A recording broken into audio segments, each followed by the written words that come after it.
Okay then. So good afternoon, everybody.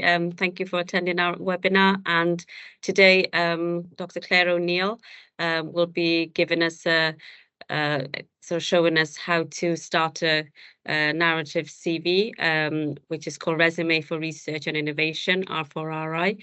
And these narrative CVs will be something that all of us will have to get used to creating for ourselves and for our teams as we submit to new grant applications.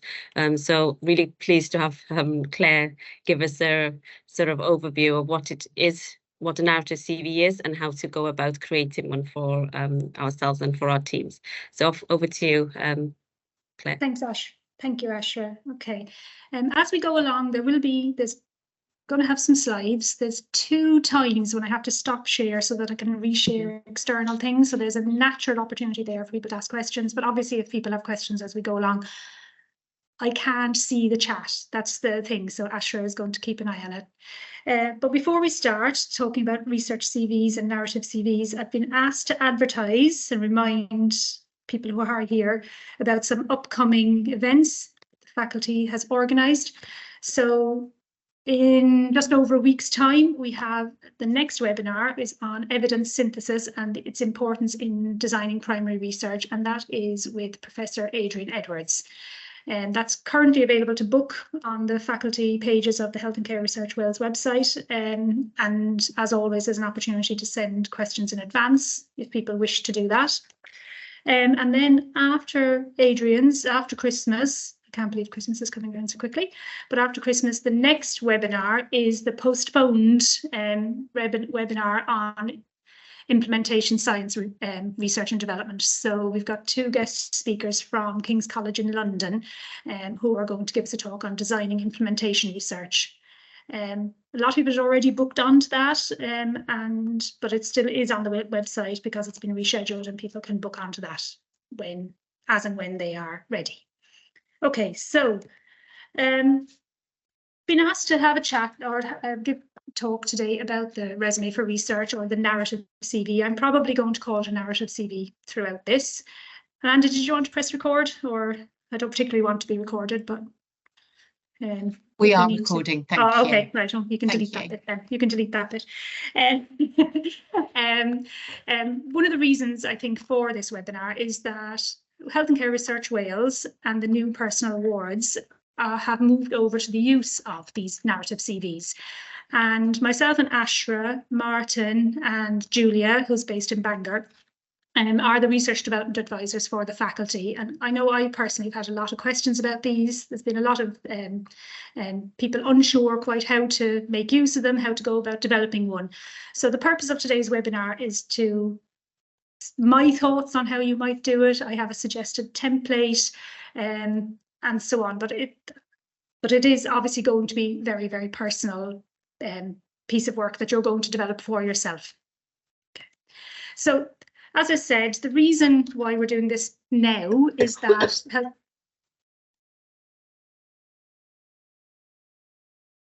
there's a range of new personal award schemes being promoted and supported by Health and Care Research Wales.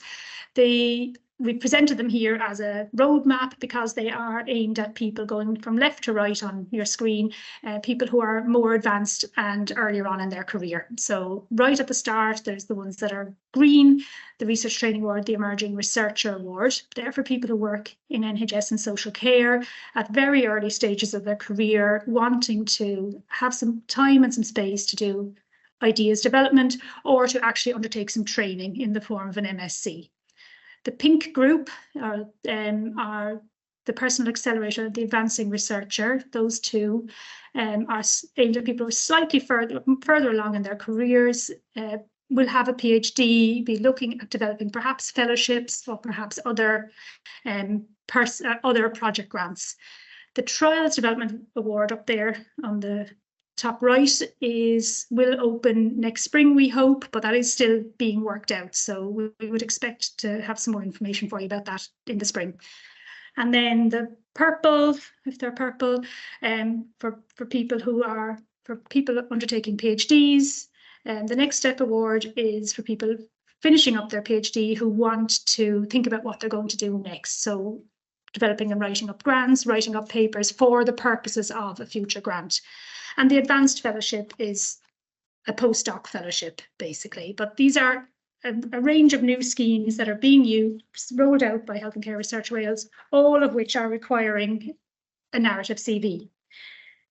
So in this webinar, I'm going to talk about personal narrative CVs, so for individuals. However, just before we started this, there was some talk of these group CVs, and the narrative CV is being rolled out by lots of funders, and some of them are now requiring group CVs. They follow the same format, and I'll have a tiny little bit about them at the end, but because the faculty is primarily focused on personal awards, I'm going to look at personal narrative CVs.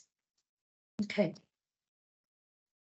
So this is a slide just saying what personal awards are. We've had some people who aren't quite sure what a personal award means, but basically it's an award to you as an individual researcher to help you take forward steps in your career, in your research career. And it's about bringing together your potential as a researcher and also the research that you want to do, finding your niche and figuring out sort of how you're going to have an impact on the field of study that you're interested in. And very importantly, how you're going to collect and measure that impact. So personal awards allow for quite a lot of scope and flexibility around what you do, around personal development, around mentoring, around training. And the idea then is to have this space and time with some funding, and actually it's quite generous funding, with this funding to allow you to do that. Okay, so, but in order to get one, you need to have a narrative CV. So, there's lots of different formats out there for the narrative CV. The most commonly used one is the R4RI, the Résumé for Research and Innovation, and it's something that was developed by the Royal Society, and I put a link in here to the Royal Society. They have lots of information about how they went around, how they made the decision to move towards these, what the purpose of them is, what they might look like. They have some blog posts explaining how they might be used and so on. But basically, and I actually I'm inclined to agree with this, the idea is that they can be more inclusive. So there's an opportunity to include a wider range of evidence of your skills and experience than you would normally include on a traditional CV. So on a traditional CV, we'll talk about it in a second, there's quite limited fields or KPIs almost that you include on a traditional academic CV. And there are certain things about you as a researcher that you wouldn't get the opportunity to tell the funding panel using a traditional CV.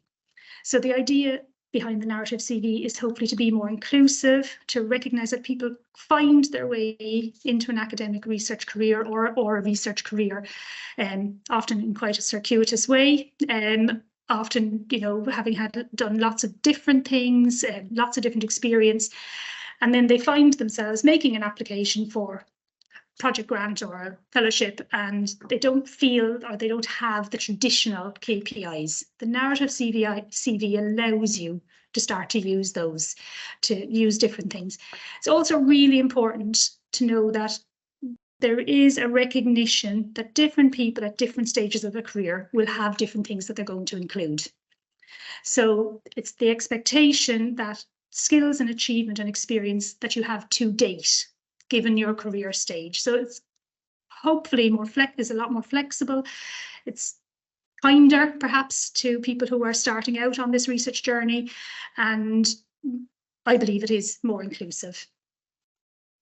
Okay, so this is a slide from the UK-RI. UK-RI have moved over to these narrative CVs as well. And it's this idea of the iceberg. So an awful lot of what we do day to day as researchers, or you do as a clinician, or you do in your social care role, is actually what would be below the waterline in this infographic. So lots of what we do, things like team working, building collaborations, peer reviewing, panels, mentoring, supervising, and so on, they wouldn't always make their way onto an academic CV. And actually, as you can see from this diagram, this idea of the work of the iceberg. About 20% of what we do is above the waterline and goes on to our traditional CV. And the rest are those things that we don't always have an opportunity to include.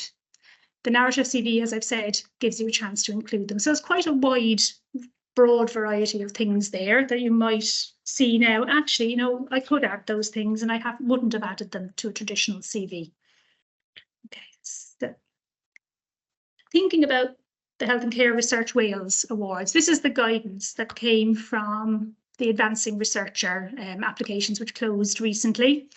So in the guidance notes, section C, it said to detail your research achievements, your skills and experience. So you can see in brackets there, it says 1,000 words. And I think that's one of the things that is causing people to be relatively concerned about how they're going to do these. It is short, so you need to be selective about what you're including. What we're asking people to do is to put together a personal statement which outlines their overarching goals, their motivation, and things that they've been involved in.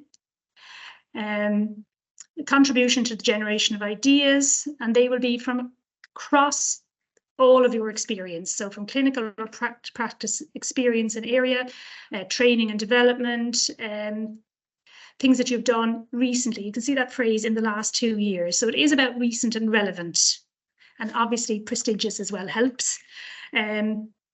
We're asking for people to think through as well things like publications, educational products, evidence synthesis pieces, conference publications, and so on. The next group or the next section is around the contribution to the development of others. This isn't something that would often make its way onto an academic CV, but things like being part of a successful team, being included and involved in project management, and supporting other members of the team, and so on. There is space for this now on the narrative CV. Contribution to the broader research community and thinking across the disciplines, things that you've done within your research community. Might be things like acting as a reviewer for journals, acting as a reviewer for a conference, running training, and so on. Okay, and the final one, which I certainly had most of the questions about, or lots of questions about, when people have spoken to me as a research development advisor, is this one of contribution to the broader society. So it is about thinking about any engagement that you've done as a researcher with the public or with key stakeholders. So it can be local, national, or international, where, you know, but it'll be personal to you, personal to the work you've done. And it'll be about pulling out that learning, that contribution, those opportunities that you've had because of the work that you've done. Okay. You can see on the right, there's a box which says you can use other headings. There's no suggestion that you would put like 200 words per section. It is up to you how you organize your narrative CV, but I think you can see yourself which are likely to be perhaps the ones you want to put a little bit more thought and thinking into.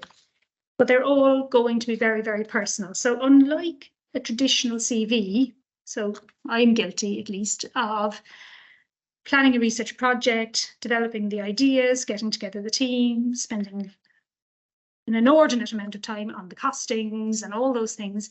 And then as an afterthought, dig out your CV, check that it's up to date, the most recent publications or whatever it is, updating it, PDFing it and sending it off. This is going to be a much more time-consuming and detailed piece of work. I think it'll be useful. I think it's useful, but it does need time and planning. Okay, and then it also needs good editing skills. It needs good writing skills because it is going to be in a narrative format, but it also needs good editing skills because you are limited to this 1,000 words. So it is important that if you're thinking, for instance, of applying for the advanced fellowships, that you're thinking about this now. It's going to take, you know, a little bit of time to pull this together. I'll show you the application form. So this is the application form. It's 2-page limit, 1,000 words over the 2 pages. And as you can see, there's no stipulation about how you divide up those words, but it is up to you which areas you think you're going to have more to say in, where you want to place more of an emphasis. At the bottom here, there is a box for additions, and this is where you're going to include things that perhaps don't fit in any of the other domains, and you can't obviously say that they were a contribution to research community or to development of others, but something you still would want the funder to know about you. The suggestion from the Royal Society is that this might be the space in which you include explanations about sort of how you've come into research. Perhaps you have followed a slightly different career path. You haven't had a traditional academic or even clinical or practice role.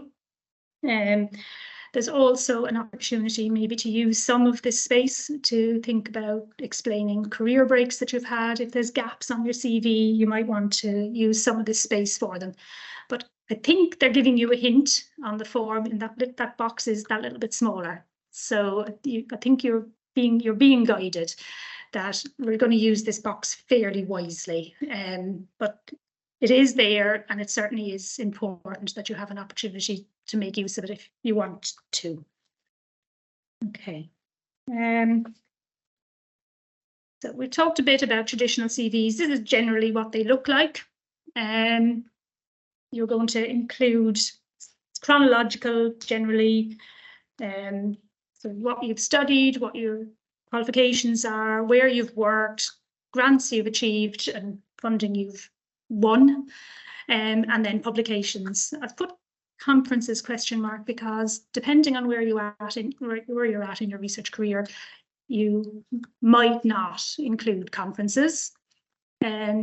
If they are published conference proceedings, then that's a slightly different decision. But different researchers will include different things, and limited often to 2 pages as well, even on the traditional CV. So this is what they generally used to look like. This is what you would have put when you were applying for a fellowship a couple of years ago to Health and Care Research Wales. But for the narrative CD, we've moved away from that. So it's written descriptions. For me, I think it's very much about focusing on impact, using this broader definition of skill, including this wider range of experiences. So getting away from those traditional things like I have had 4 grants funded by NIHR totaling and the number of £1 million in brackets, numbers of publications and so on. However, those things are still really, really important, and you are going to find a way to get those into your narrative CV, but it is going to be in a different style. So traditionally, you would have listed all of your grants and put the amount of money on each one, and you would have listed your publications and where they were and who your co-authors and so on were. You're still going to want to get that across to the funder, but you're going to have to do it in a different way. Okay, so these 4 domains that we've talked about. They come from, this is a UK/RI infographic, they come from UK/RI work and the Royal Society work. So as we said, so in this infographic, they explain the kinds of things they might expect to see in each of these domains. But I've already talked about them a little bit, but generation and flow of ideas. So they're suggesting things like past research projects, outputs, data sets, software, and so on. In terms of the development of others, they are including things like mentoring, supervision, so maybe PhD students, MSc students, intercalated students. Depending on where you are in your career, you will have done different kinds of supervision. Right now, if you're early on in your career, you might be being mentored, right, rather than being a mentor. So you might want to put something else in, maybe some line management that you've done, and so on. The research and innovation community is things, as I said earlier, like acting as an editor. And so that's something as you progress through your career, you get an opportunity to do. But earlier on in your career, you will be asked to start reviewing journal articles. Sometimes it feels like a bit of a burden and a lot of hard work, but it is a contribution to this research community, and it is, worth taking up these opportunities. It's actually really helpful. It's a really good learning experience to do that.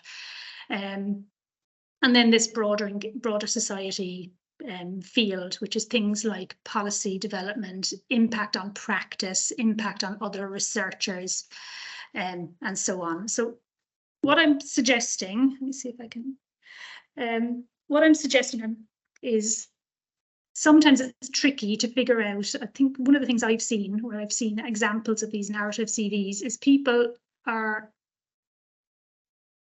reticent sometimes about claiming their own impact.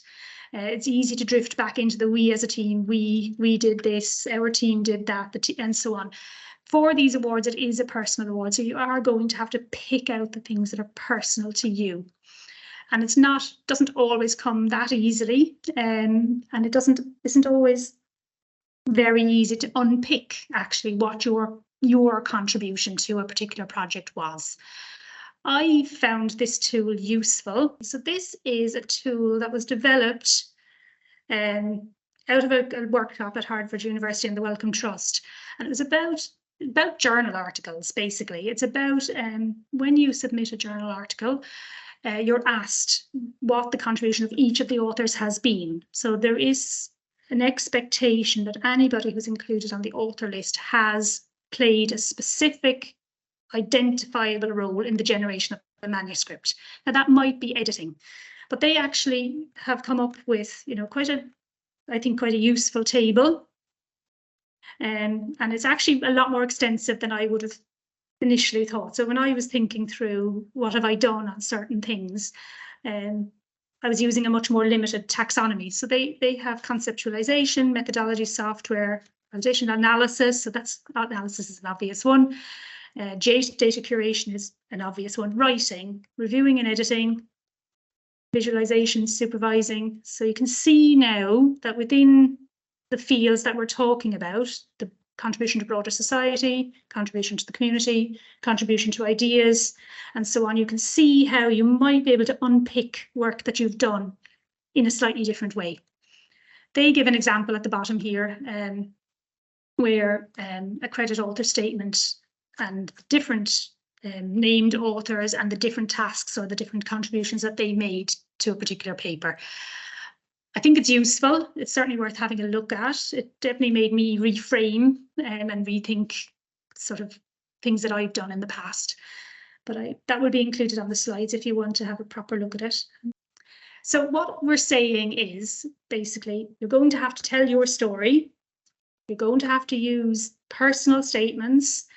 And you're going to have to reflect across this wide range of these four domains plus this additional. Okay. Obviously, I presume all of you have a CV. Don't throw it in the bin, but it does need to be reworked now. My suggestion is, and I'll show you an example, my suggestion is basically learn to love Excel or learn to love the buckets in Teams, putting together a database of your achievements. So everything you can think of, just throw everything in. That's, well, everything that is relevant to you as a researcher. So some suggested headings, and you can see where these have come from. They're coming from those 4 domains. Things like publications, training, being on a panel, being an editor, acting as a mentor, supervising, getting involved in public engagement work, and so on. So make a list. It can be on paper. Obviously, I think Excel is the right place to do this. And then start to think of the contribution that those things has made, rather than just the achievement. So you've achieved, well, if you've achieved a first author paper in the Lancet, then absolutely that is going in. There's no question. But what we need to do is present that still in terms of the contribution that has made, either to the generation of ideas, or to broader society, or to development of others, or the research community. It might be all of them, but you're limited to 1,000 words. So it is going to be about being discerning and making those decisions. But simply listing that paper isn't going to work anymore for these CVs. You're definitely going to want to include it. Okay, I think I'll have to stop the share again to show you this Excel. But basically what I've done is I've created an Excel sheet where I've listed all of the things about myself I'm using drop downs, and I'm happy to share this if people find it might be useful. So for instance, PhD supervision, and you'll see that I've cleverly made the conditional formatting match the domains down the bottom. So I put each of the domains, including this additional, and then in each of the domains, I've got some headings. But going back to the master list for a second, literally going to just keep a record prospectively of everything that I do from now on, so that I can go back then and farm it for my narrative CV. So what did I do? Supervising what the PhD was about, who it was, when, where it happened. In this, so not all these headings will be relevant for all of them, but that is obviously one person, a PhD. Follow up, and then I've included, so I haven't deleted it all. So this was actually a competitively funded PhD studentship. So I definitely want to, maybe tell people that it was an awarded by a charity that was interested in this topic. But doing that for each domain, what else have I got? So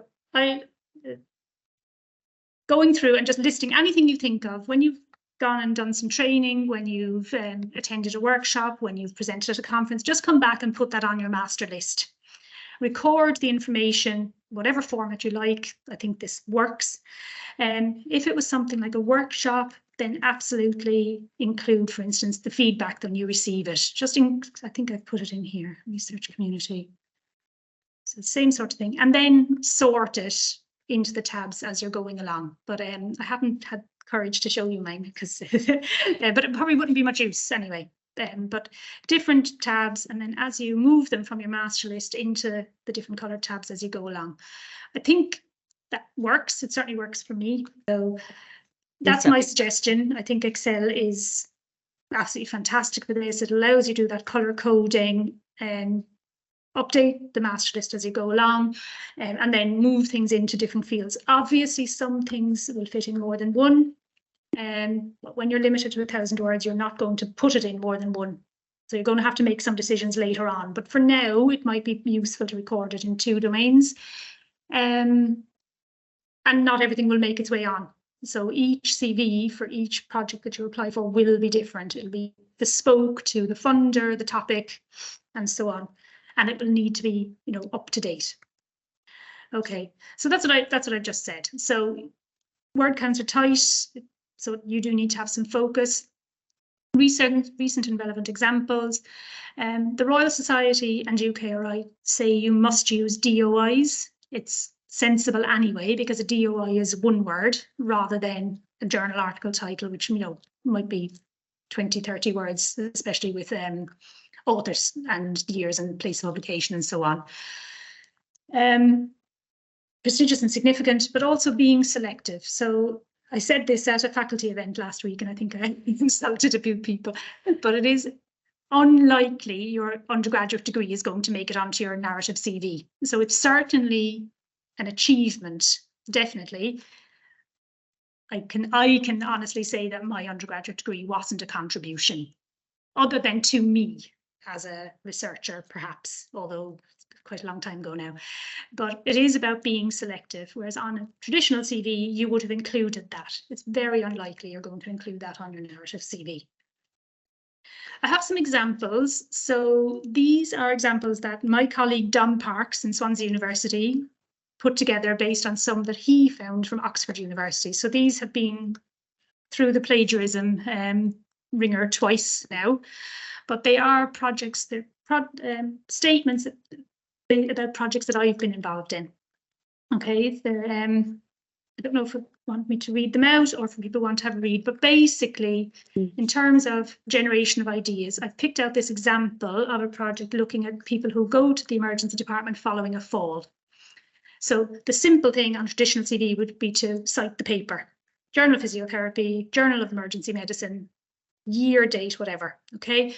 But actually now what I'm trying to do is say that there was something else. It was about, there was the conversation with ED staff led to the observation about these missed opportunities where people are being sent home and then returning back up at hospital, led to the generation of idea about maybe going through patient notes to think through, were there things in that person's initial presentation that might have helped us understand where readmission might occur?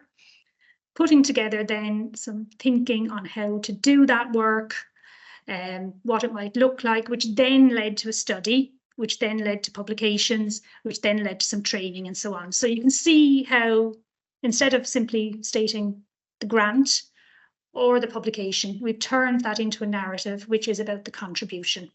Okay.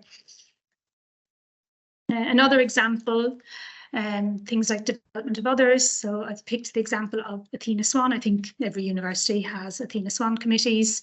So being involved, supporting early career researchers, developing seminar series, so on. But it's also what the contribution was. So people came, they attended in large numbers. They said they found it useful, and in my Excel sheet I've recorded those feedbacks and I've kept that. And actually, the decision was made to run it again and extend the invitation wider. So you can see again how it's a contribution rather than I ran a seminar series. Okay. Wider R&I community, I picked out an example about journals, acting as a reviewer. On traditional CV, you might say, I review for this journal. But again, it's picking out what the contribution was. So in this one, the idea that people who get a revise and resubmit are more likely to actually, there's evidence based on feedback from the editor that they're more likely to end up resubmitting and being accepted. So I'm doing hopefully something useful with the feedback I'm providing, the style of the feedback I'm providing. So I'm arguing, at least in this case, that it is an example of a contribution to the wider community. Okay, I've also put in something about writing retreats and so on. So you can see what we're doing with something that would have been a phrase or a bullet point in a traditional CV has become a narrative account of the contribution. It's certainly an achievement to be asked. I think this might be my second last one. Wider societal benefit. This definitely isn't me. This is, I think, one of the examples Dom had. Emergency cardiac medicine. So how a piece of work that was undertaken with paramedics and the decisions about where they would bring patients who've had an out-of-hospital cardiac arrest, the decision around taking them to the nearest ED, and how that has inspired or been appraised by NICE and has changed actually the recommendations that are made. So that's a big one. I wasn't involved in that. I'm aware of that study. One that I have been involved in was some work with schools in Wales looking at sun safety and doing some work with parents, teachers, sort of cancer research charities and other stakeholders, which led to a change in the way local education policies are written. So we provided a template to actually local education authorities to look at sun safety as part of their overall risk assessment. But also we're looking at the numbers of children who, as a result of these studies or these new policies, this new consideration of sun safety in schools, actually a reduction in the number of children who are missing school due to sunburn and so on. So this is what we've done. We've talked about the different domains, the kinds of things you might want to include. We're keeping this additional bucket or this additional domain for consideration, but we are going to use it carefully. But you can see what we've done and how hopefully you can see better how the CVs work. I'll just show you, because I did mention these group CVs. So this is a piece of work that we did in the faculty a couple of weeks ago. I don't know if some of you were there or not. And we working in groups to develop, and I use this idea of buckets because I think Excel is definitely useful for your own personal narrative CV. But when we move towards these group CVs, we're going to use a tool probably like Teams, and Teams there's not much going for Teams. I'm not a fan, but one of the things that is useful in Teams is this these buckets, where you can give people tasks and set up these buckets for activities and assign them to different people. So I made use of that for the workshop, and getting people to think through what might go in, each of those buckets. So what might they say? And at the start, people were definitely reticent about feeling. There was one or two people who felt they had nothing to add to any of the buckets, and then we were gradually able to start filling them up. So this is the generation of ideas. It was just it might be something for you to think about doing as a group. It's also a little bit creative, a little bit more creative, maybe a little bit more fun than sharing a Word document and trying to all squeeze into 1,000 words. So I've just shown what we did for that. And I'll just show you the last one, because the additional bucket we used very wisely. So very little, but might be incredibly important to you as a researcher to get that in there. So it is a suggestion how you might make this narrative CV work for you, how you might put one together. I think that's it, Asher.